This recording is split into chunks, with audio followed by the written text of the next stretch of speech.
Hello friends, myself Pritima Manhas, and today I'm going to discuss about two examination for the board classes. Now firstly I'll start with the introduction.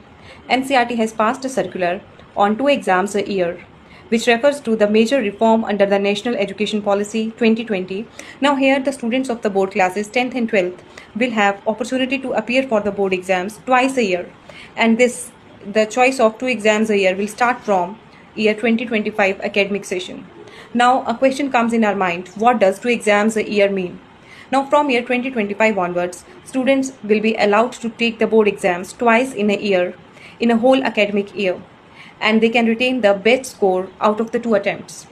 If I'll talk about the background of NCERT and NEP, NCERT is responsible for the various curriculum and the academic reforms, and under NEP 2020, government aims to reduce the stress of the students and to promote the continuous learning rather than rote and memorization method, and it offers a student a chance to improve their learning.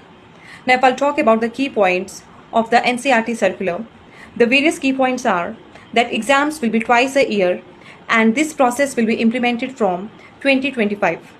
And one of the important thing, there is no compulsion for a student to appear twice in a year. The student can choose to sit for an exam.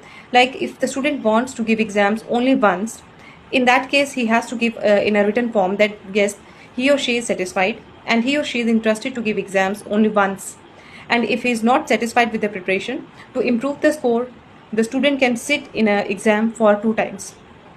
Now the syllabus will be modularized, meaning it means which the whole syllabus will be divided into the smaller parts or the smaller sections, and the student will be tested and the competency level of the student will be tested.